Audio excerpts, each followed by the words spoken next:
Alright, hello.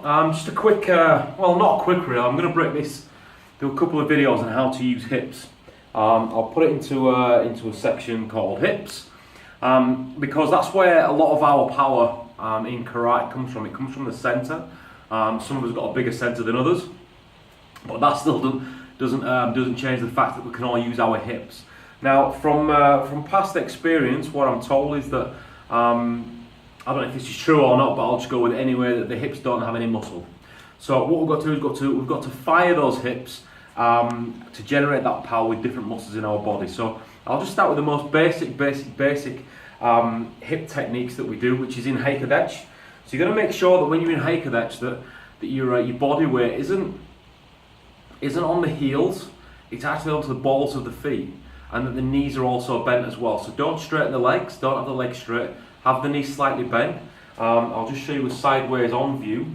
From this position here, that's all my weight onto the balls of the feet. Now the reason, onto the heels. Now the reason they're on the balls of the feet is because it makes it easier to move forward. The first thing you have to do, if you want to move forwards, is transfer the body weight forwards. So there's a slight shift there. So if you just put the weight onto the balls of the feet in the first place, that makes that a little bit easier to shift. So generally what I do is, whichever hand is on the hip, the Hikate hand, that is the hip I will fire. And I will fire that first, and I'll just twist it in the direction that I want the technique to go. And then at the end, I'll lock it into square. So from this position, Symbol Chudanzuki will be from here, 1. So we fire the hip through and then lock in square. Fire the hip and then lock in square.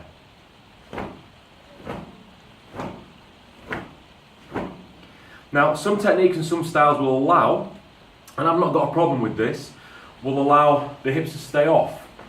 So you can have this action. And there's nothing wrong with that while you're learning to have that, what I'd call it a double take of the hips, 1, 2. Some techniques only have one take of the hips, like Sotuke, for example. 1, there is no lock-in square. Genuke, same thing, there is no 1, 2. Whereas with Uchuke as an example, 1, 2. So we come back square again. So there'll be no double take with those two techniques. Also maybe Shutuke as well.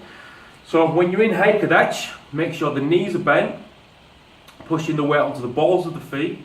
Heels are just touching the floor. So the pad of the heel is just literally just touching. There's no, you're not up onto your tiptoes.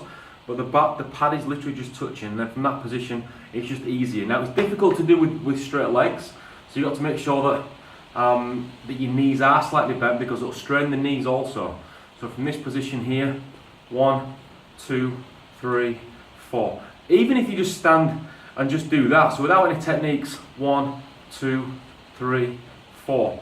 Other techniques that you can use, for example, are Haito. I use this because it's probably, again, one of the easiest ones to use.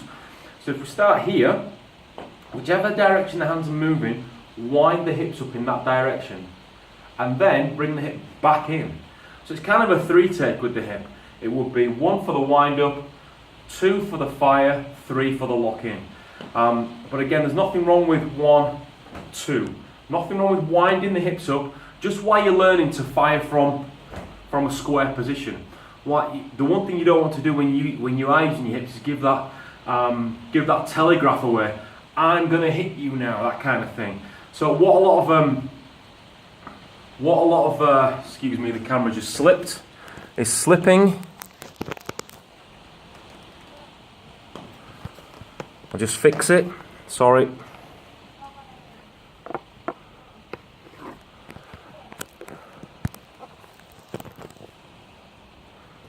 There we go, I think, for now. So what a lot of techniques will happen, you know, from like a fighting point of view. They wind up and then this punch. So I don't want you to wind up. Next thing to do will be to go from a Hanzen Kutsudatsu position, so just a short fighting stance position. So with your feet, whichever leg back you want. A lot of people are going to prefer right leg back because a lot of people are right-handed. Try to have it so that when you, particularly when you block, I use blocks as an example.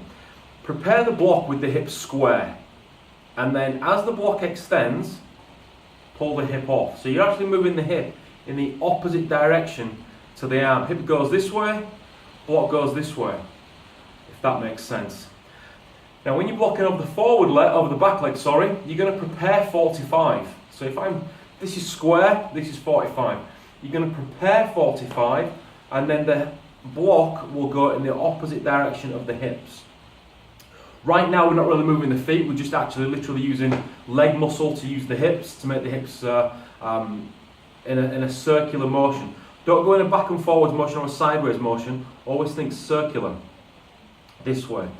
So typical example we'll just do what I've just done, uchuke. So from here we're going to prepare and then block. Prepare 45, block. This all comes in handy with things like backside die as well. Prepare, block. Prepare, block.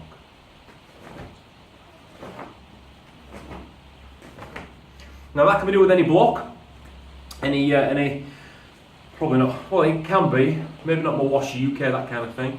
But that's another hip exercise you can use just in a short fighting stance. The next thing to do would be to extend on that and have the feet shuffle as well, have the feet sort of shift. So I don't know if you can sort of see where the feet are placed, but from this position, let me just adjust the camera a touch, just so that maybe you can see.